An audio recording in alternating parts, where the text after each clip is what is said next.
Good morning student. जैसा कि कल हमने रविंद्रनाथ टैगोर के बारे में पढ़ा था, रविंद्रनाथ टैगोर के जीवन परिचय के बारे में और फिर रविंद्रनाथ टैगोर का शिक्षा दर्शन हमने कल डिस्कस किया था। आज हम रविंद्रनाथ टैगोर के शिक्षा के उद्देश्य, एम्स ऑफ एजुकेशन, यानी कि रविंद्रनाथ टैगोर जी के क्या उद्देश्य थे शिक्षा को लेके, वो कैसी शिक्षा चाहते थे या शिक्षा के माध्यम से वो बच्चों के अंदर कौन कौन सी क्वालिटी इम्प्रूव करना चाहते थे, उसके बारे में हम आज चर्चा करेंगे।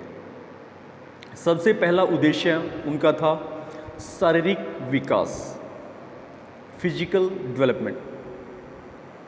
बच्चे, रविंद्रनाथ टैगोर ने इस बात पर हमेशा बल दिया कि विद्यार्थी का जो शारीरिक स्वास्थ्य है वो सही होना चाहिए, अच्छा होना चाहिए। यदि एक विद्यार्थी शारीरिक रूप से कमज़ोर होगा तो वो अपनी अध्ययन नहीं कर पाएगा, कहीं न कहीं उसको पढ़ाई में भी दिक्कतों का सामना करना पड़ेगा। तो रविंद्रनाथ टैगोर जी चाहते थे कि बालक का शारीरिक विकास अच्छे तरीके से हो और वो ऐसा चाहते भी थे।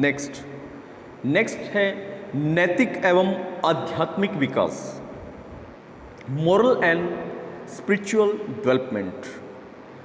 देखिए, विद्यार्थी के लिए रविंद्रनाथ टैगोर जी कहते थे कि विद्यार्थी के अंदर नैतिक मूल्य हो और आध्यात्मिक मूल्य भी विद्यार्थी के अंदर हों। यदि विद्यार्थी नैतिक मूल्यों से परिपूर्ण होगा तो ही वो अपने जीवन में ज्ञान अर्जित कर सकता है और सफलता की ऊंचाइयों को छू सकता है। अतः जीवन में एक विद्यार्थी के अंदर नैतिक मूल्य का होना बहुत ही आवश्यक है। इसके साथ साथ बच्चे, विद्यार्थी में स्पिरिचुअलिटी भी होनी चाहिए।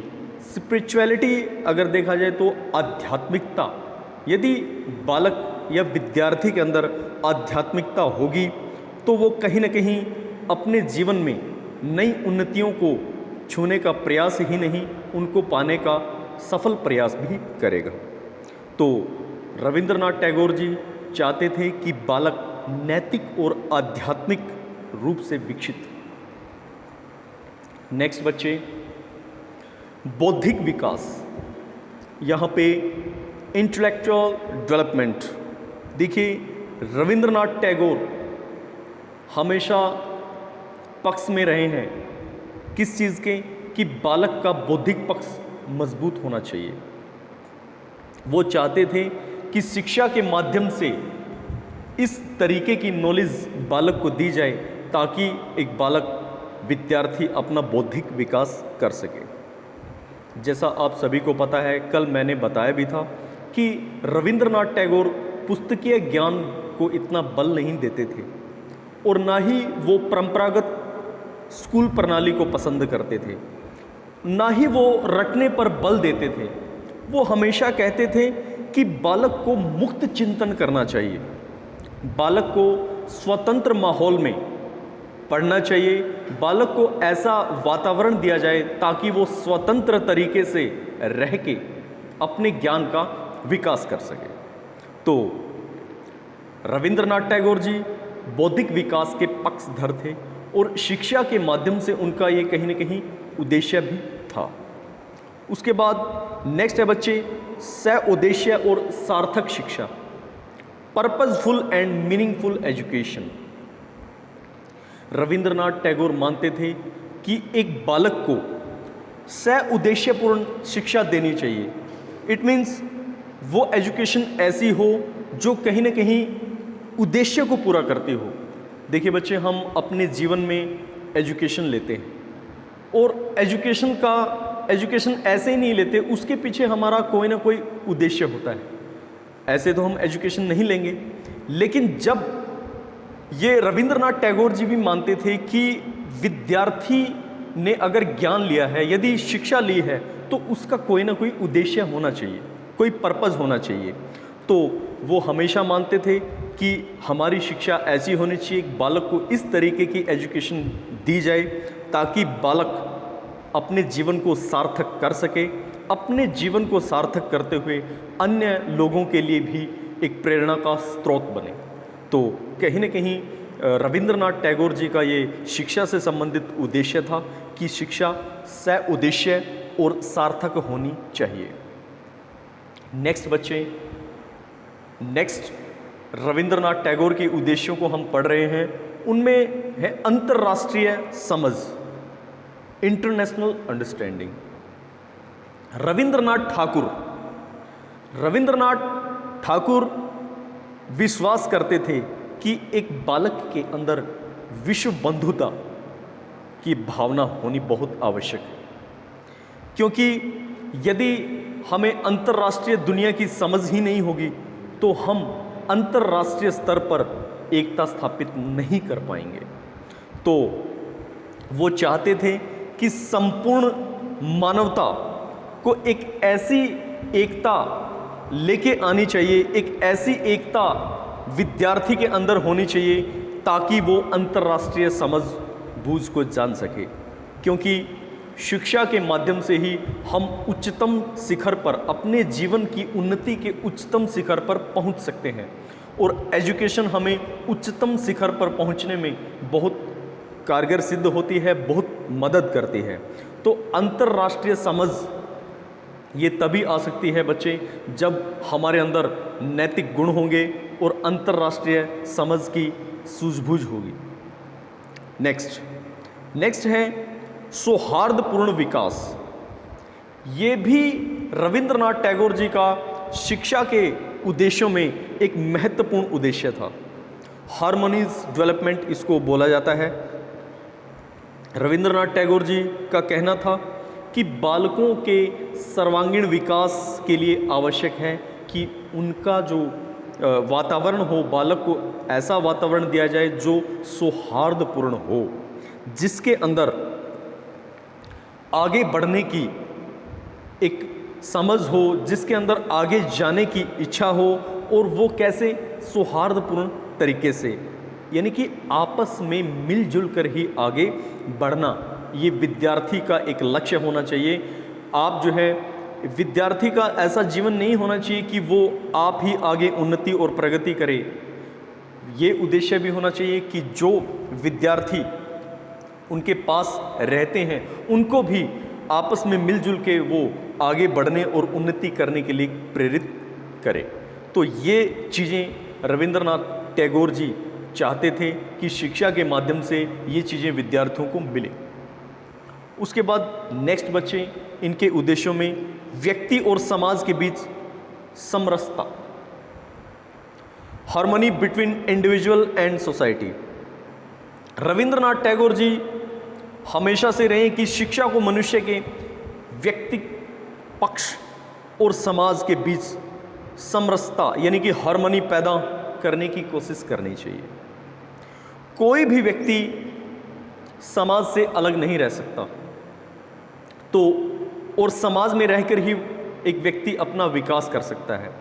तो विद्यार्थी को चाहिए कि वो समाज के साथ भी तालमेल बिठाए, क्योंकि जब तक एक विद्यार्थी, एक व्यक्ति सामाजिक नहीं होगा, उसके अंदर सामाजिक गुण नहीं होंगे, तो वो अपने जीवन में उच्चतम शिखर पर पहुंच नहीं सकता है, क्योंकि हमें समाज के साथ तालमेल बिठाना होता है।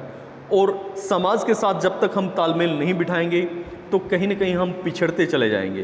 तो अपने समाज के मूल्यों को समझें, कर्तव्यों को समझें और क्या हमारे समाज के प्रति कर्तव्य बनते हैं, तो विद्यार्थी के अंदर ये सभी गुण होने चाहिए। और ऐसी ही शिक्षा रविंद्रनाथ टैगोर जी चाहते थे।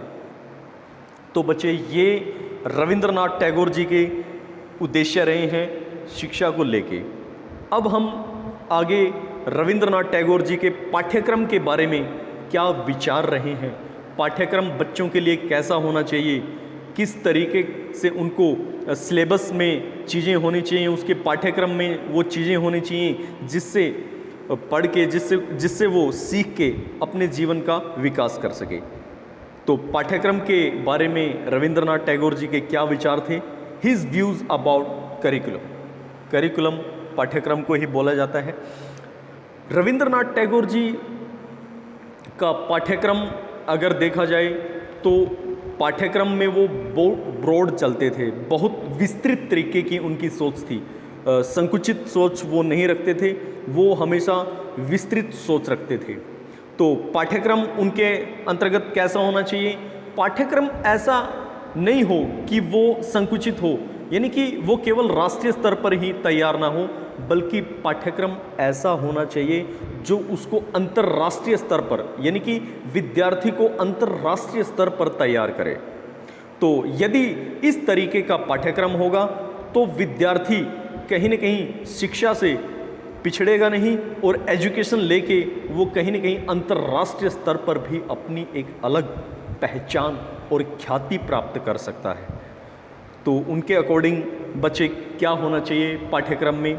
सबसे पहला है अध्ययन विषय, सब्जेक्ट ऑफ स्टडी। तो वो कैसा होना चाहिए? देखिए, सबसे पहले वो बोलते थे कि भाषा मीन्स लैंग्वेज, भाषा और लिटरेचर कैसा होना चाहिए? मातृभाषा में यानी कि मदर टंग में बच्चों को पढ़ाया जाए और अन्य भारतीय भाषाओं के साथ साथ अंग्रेजी यानी कि इंग्लिश और अन्य दूसरी विदेशी भाषाओं के माध्यम से भी शिक्षा दी जाए, ऐसा पाठ्यक्रम वो चाहते थे। उसके साथ साथ बच्चों को पाठ्यक्रम के अंतर्गत ही वो प्राकृतिक विज्ञान और अन्य विषय जैसे उससे जुड़े हुए हैं भौतिकी, रसायन, वनस्पति और प्राणी शास्त्र की शिक्षा देना चाहते थे। फिजिक्स, केमिस्ट्री, बायो की शिक्षा भी वो देना चाहते थे बच्चों को पाठ्यक्रम के अंतर्गत। उसके बाद उनके अंतर्गत पाठ्यक्रम के और भी कुछ कंटेंट हैं, वो क्या है? वो चाहते थे कि सामाजिक विज्ञान की शिक्षा और स्वास्थ्य विज्ञान की शिक्षा भी पाठ्यक्रम में शामिल हो। इसके साथ साथ बच्चे सामाजिक अध्ययन के विषय भी रविंद्रनाथ टैगोर जी चाहते थे कि वो भी जो है पाठ्यक्रम के अंतर्गत आए।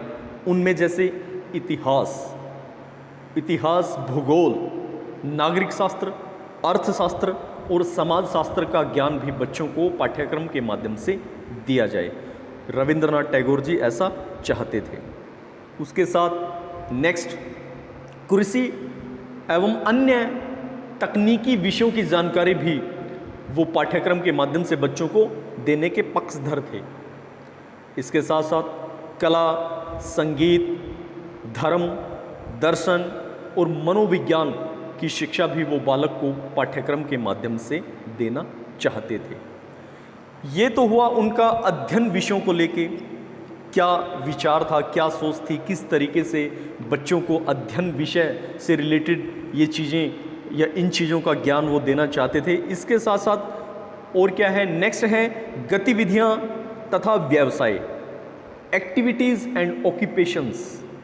देखिए, गतिविधियाँ क्या क्या चाहते थे वो, एक विद्यार्थी के जीवन में क्या क्या गतिविधियाँ होनी चाहिए उनके बारे में भी मैं आपको बताऊंगा। वो क्या चाहते थे, किस तरीके की गतिविधि विद्यार्थी अपने अंदर लेके आए, अपनी दिनचर्या में लेके आए, स्कूल में सीखे, विद्यालय स्तर पर सीखे, ठीक है ना? तो वो क्या क्या है, ताकि ये गतिविधियां भी बालक को एंटायर तरीके से तैयार करने में सक्षम होती हैं। वो क्या क्या गतिविधियां थी? पहला बच्चे नृत्य यानी कि डांस के बाद वो क्या चाहते थे कि ये हम एक्टिविटीज़ कर रहे हैं, एक्टिविटीज़ वो बालकों को क्या क्या एक्टिविटीज़ देना चाहते थे। डांस, उसके बाद संगीत, म्यूज़िक, उसके बाद खेल यानी कि स्पोर्ट्स, उसके बाद चित्रकला, पेंटिंग, कृषि के बाद भ्रमण, उसके बाद प्रयोगशाला, लेबोरेटरीज इसको बोला जाता है, समाज सेवा और स्वयं अध्ययन के पक्ष में भी थे। कहने का मीनिंग ये है, ये सारी एक्टिविटीज़ स्टूडेंट को इंटायर तरीके से तैयार करती हैं। और रविंद्रनाथ टैगोर जी चाहते थे कि एक बालक ही नहीं, वो जब स्कूल और कॉलेज की एजुकेशन कंप्लीट करने के बाद आगे जाए तो वो अपने आप में एक शक्ति हो, और ऐसी शक्ति जिसको तोड़ पाना बहुत ही मुश्किल हो। तो कहीं ना कहीं कहने का मीनिंग है वो बालक को सशक्त बनाना चाहते थे, हर लेवल पर तैयार करना चाहते थे। ये उनकी सोच रही है एजुकेशन और पाठ्यक्रम को लेके। उसके बाद नेक्स्ट है बच्चे, अध्यापन विधियां कैसी होनी चाहिए, मीन्स मेथड ऑफ टीचिंग। देखिए बहुत से मेथड होते हैं टीचिंग के, लेकिन रविंद्रनाथ टैगोर जी क्या चाहते थे अध्यापन को लेके, वो क्या नयापन लेके आना चाहते थे, उनके बारे में हम चर्चा करते हैं। पहला है यात्रा करते करते अध्ययन, मीन्स टीचिंग वाइल वॉकिंग। देखिए बच्चे, हम कहीं घूमने के लिए जाते हैं, ठीक है, कहीं घूमने के लिए जाते हैं, वहाँ हम ज़्यादा ज्ञान हासिल कर सकते हैं। ये इससे मैं भी सहमत हूँ, रविंद्रनाथ टैगोर जी की जो ये सोच थी इससे मैं भी सहमत हूँ, और आप भी कहीं ना कहीं इस चीज़ को अनुभव करोगे कि यात्रा करते करते भी विद्यार्थी बहुत कुछ सीख जाता है। हम एग्जाम्पल लेते हैं ताजमहल का। ताजमहल को हमने आज तक पुस्तकों में पढ़ा होगा, किताबों में पढ़ा होगा, बुक्स उस तरीके से ताजमहल को नहीं दिखा पाती। जब हम वहाँ लाइव देखते हैं, उसको लाइव देखते हैं तो हमें नज़र आएगा कि ताजमहल वाकई क्या है। और ताजमहल अपने आप में वैसे भी बहुत ही एक खूबसूरत वस्तु चीज़ है, जिसको देख के विद्यार्थी ये अनुभव करता है कि कहीं ना कहीं हमारे देश का वो गौरव भी है। तो ताजमहल को जब हम देखते हैं तो देखने के बाद उसके बारे में हमें ज़्यादा जानकारी हासिल हो पाती है, हम ज़्यादा उसके बारे में बता सकते हैं। किताबों में तो केवल वही चीज़ें होंगी, यानी कि किताबों में बुकिश जो नॉलेज होगा वो क्या होगा, संकुचित होगा, ब्रॉड नहीं होगा, ठीक है ना, नैरो होगा, ब्रॉड नहीं होगा। ब्रॉड कब होगा, जब हम उस चीज़ को लाइव देखते हैं। ताजमहल को देखने के बाद आप उसके बारे में ज़्यादा अच्छे से बता सकते हैं और अच्छा ज्ञान और भी हासिल कर सकते हैं। और इस तरीके से, और जब हम किसी चीज़ को लाइव देखते हैं उसको हम कभी नहीं भूल पाते। बुकिश ज्ञान को हम भूल जाते हैं, लेकिन जो चीज़ हमने प्रैक्टिकली किया हुआ है, प्रैक्टिकली उसको देखा हुआ है, वो चीज़ हम भूलना हमारे लिए कारगर नहीं है, वो चीज़ हम कभी नहीं भूल पाते ज़िंदगी में, बल्कि उसके बारे में एग्जाम्पल देते हैं, बताते हैं। जब भी हम कहीं जाते हैं हर स्टूडेंट को बताएंगे, या फिर किसी और को भी, जैसे हमारे साथ जो जुड़े हुए हैं, जो एजुकेशनल बॉडीज़ जुड़ी हुई हैं, उनको भी जो है इसके बारे में बताएंगे। तो रविंद्रनाथ टैगोर जी का ये विचार था कि मेथड इस तरीके का होना चाहिए ताकि जो है यात्रा करते करते बच्चे अध्ययन का कार्य सीख सकें। उसके बाद नेक्स्ट है वाद विवाद और विचार विनिमय की विधि, डिबेट्स एंड डिस्कशन मेथड। देखिए मेथड बहुत हैं, लेकिन जो मेथड रविंद्रनाथ टैगोर जी चाहते थे कि बालकों के अंदर वो मेथड हो, वो अपना ज्ञान अच्छे से सीख सकें और अपने आप को सशक्त बना सकें। तो वाद विवाद और विचार विनिमय की भी विधि बहुत ही महत्वपूर्ण विधि वो मानते थे। वो कहते थे कि विद्यार्थियों को वाद विवाद करना चाहिए और वाद विवाद के साथ साथ विचारों का आदान प्रदान करना चाहिए, क्योंकि जितने विचार निकलेंगे उतना ही हम अच्छे कंक्लूजन पर पहुंच सकते हैं। जितने थॉट्स आएंगे उतना ही ज्ञान हमें और भी आएगा, उतना ही ज्ञान हम और भी हासिल कर सकते हैं, क्योंकि ये कहीं ना कहीं जितने विचार होंगे उससे ज़्यादा सीखने को मिलता है। तो ये सब, और कहीं ना कहीं विद्यार्थी का इससे संदेह भी दूर हो जाता है, डाउट भी दूर होता है, ठीक है ना। और विद्यार्थी को शुद्ध ज्ञान, प्योर नॉलेज वाद विवाद और विचार विनिमय पद्धति के माध्यम से मिलती है। तो ये भी अध्ययन विधि के एक पॉइंट्स हैं, और ऐसा जो है रविंद्रनाथ टैगोर जी चाहते थे कि मेथड इस तरीके का होना चाहिए ताकि विद्यार्थी अच्छे तरीके से ज्ञान हासिल कर सके। उसके बाद है प्रश्नोत्तरी विधि। इट मीन्स क्वेश्चनेयर मेथड भी वो चाहते थे। देखिए, जब भी हम रविंद्रनाथ टैगोर जी के बारे में बात करेंगे, वो कहीं ना कहीं विद्यार्थियों को खोजी प्रवृत्ति का बनाना चाहते थे, रिसर्चर बनाना चाहते थे। और रिसर्च जब हम करते हैं, रिसर्च हमें कहीं ना कहीं प्योर नॉलेज और ज्ञान देने का कार्य करता है। तो कहने का मीनिंग हमारा ये है कि वो बालकों को इन मेथड्स के माध्यम से सशक्त बनाना चाहते थे, स्ट्रॉन्ग बनाना चाहते थे, ताकि एक अच्छे फ्यूचर को हम तैयार कर सकें। और वो ऐसा चाहते भी थे कि बच्चों को प्योर नॉलेज मिले, एक अच्छा ज्ञान मिले।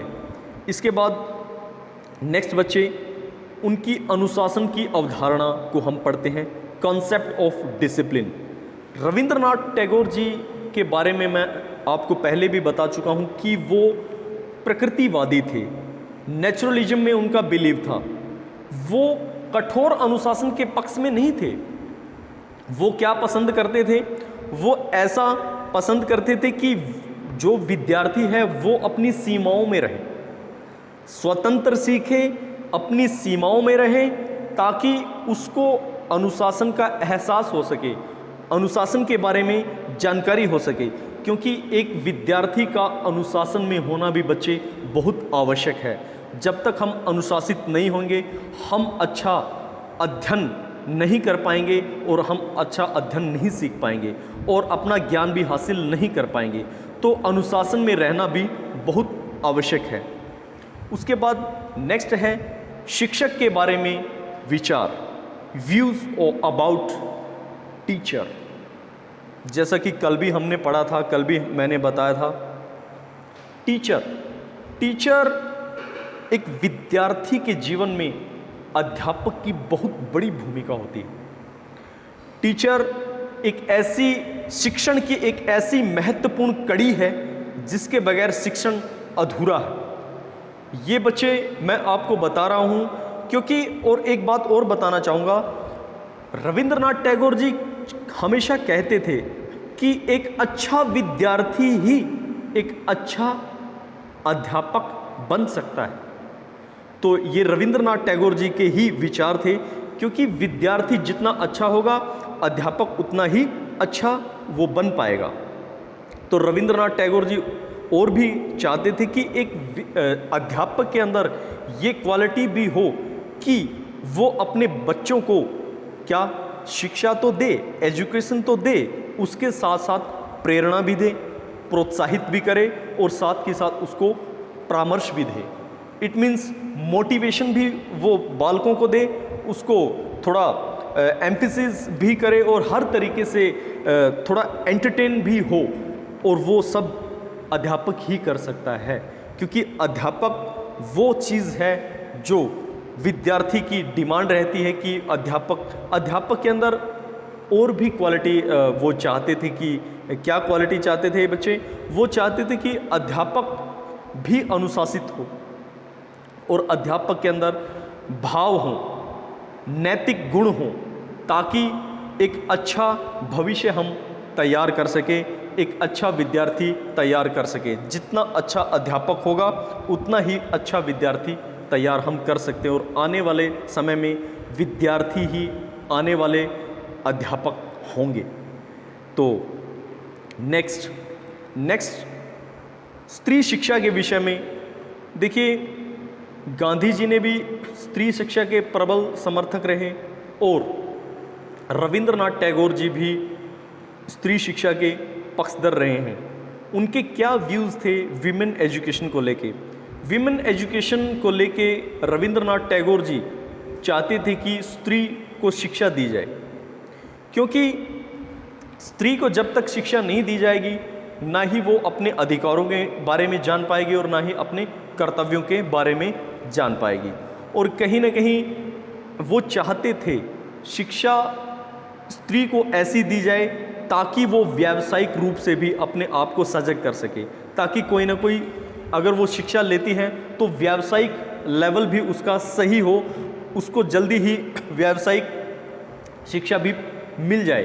व्यावसायिक शिक्षा के पक्ष में भी वो रहे हैं, स्त्री को साथ के साथ शिक्षा के साथ साथ व्यावसायिक शिक्षा भी दे। और व्यावसायिक शिक्षा क्या हो, ऐसे ही रविंद्रनाथ टैगोर जी कहते थे कि स्त्री को गृह विज्ञान की शिक्षा दी जाए, यानी कि होम साइंस के बारे में उसको नॉलेज दे दी जाए, ताकि जल्द से जल्द वो शिक्षा ग्रहण करके व्यवसायों को भी प्राप्त कर सके। और वो हमेशा चाहते थे जिस तरीके से पुरुष अपने आप को अधिकारी मानता है और हर तरीके से कहता है कि मैं अधिकारी हूँ, लेकिन वो चाहते थे कि महिलाएं और पुरुष साथ साथ चलें और कंधे से कंधा मिला के चले, तभी देश उन्नति और प्रगति प्राप्त कर सकता है। ऐसे विचार उनके रहे हैं। नेक्स्ट बच्चे अगर देखा जाए तो रविंद्रनाथ टैगोर जी ने शांति निकेतन अथवा विश्व भारती, शांति निकेतन एंड विश्व भारती एक संस्था चलाई, जो कि एजुकेशन संस्था है, जिसके अंदर बच्चों को शिक्षा दी जाती है। और 1901 में इस संस्था की शुरुआत हुई और ये वर्तमान बंगाल में पड़ता है, कोलकाता में। और साथ के साथ वो उस शांति निकेतन के अंदर ऐसा वातावरण है, ऐसा नेचुरल वातावरण है, वो बच्चों को स्वतंत्र सीखने के लिए क्या करते हैं, प्रेरित करती है वो संस्था। जैसा रविंद्रनाथ टैगोर जी की आइडियोलॉजी रही है, जैसा रविंद्रनाथ टैगोर जी का थॉट्स रहा है, जैसा रविंद्रनाथ टैगोर जी की कॉन्सेप्ट रहा है कि वो खुले वातावरण में, स्वतंत्र वातावरण में बच्चों को एजुकेशन देने के पक्ष में थे। और इस संस्था के कुछ उद्देश्य मैं आपको बताऊंगा। वो क्या उद्देश्य हैं? वो चाहते थे कि संस्कृतियों को नज़दीक लाया जाए, एक दूसरे के संपर्क में लाया जाए, उसके साथ साथ साहित्य, विज्ञान और संस्कृति को नया दृष्टिकोण प्रदान किया जाए। वो चाहते थे मनुष्य को मानव सेवा के लिए प्रेरित किया जाए, क्योंकि मानव सेवा ही सबसे बड़ी सेवा है। रविंद्रनाथ टैगोर जी ऐसा कहते थे। उसके बाद मन, मस्तिष्क और इच्छाओं को मुक्त के अवसर प्रदान किए जाएं। वो ऐसे इस संस्था के कुछ उद्देश्य, मैं शांति निकेतन संस्था है, इसके कुछ उद्देश्य आपको बता रहा हूँ। इसके बाद इसके कुछ वहाँ पे इस संस्था के कुछ घटक भी हैं, कंपोनेंट्स ऑफ द यूनिवर्सिटी। ये एक विश्वविद्यालय है, इसके क्या क्या कंपोनेंट्स हैं, क्या क्या घटक हैं, वो हैं शांति निकेतन विद्यालय है, इसके अंदर विश्वविद्यालय है और ग्रामीण पुनर्निर्माण का संस्थान है। और विश्वविद्यालय के अन्य घटक क्या हैं, वो क्या क्या चीज़ें हैं? वहाँ पे स्कूल ऑफ रिसर्च है, स्कूल है, कॉलेज है, school of music and dance, school of industries, teacher college, music और हिंदी भवन है। इसके साथ साथ इस्लामी शोध संस्थान भी है वहाँ पे। तो इस तरीके से विश्व भारती निश्चित ही शिक्षा के क्षेत्र में रविंद्रनाथ टैगोर का एक अभूतपूर्व योगदान रखती है। विश्व भारती ने कहीं न कहीं ऐसे विद्यार्थियों को तैयार किया है जो देश को उन्नति और प्रगति के पथ पर लेके गए हैं। थैंक यू स्टूडेंट, आज के लिए इतना ही। बाकी कल नई वीडियो में हम एक नए टॉपिक के रिगार्ड मिलेंगे। ओके।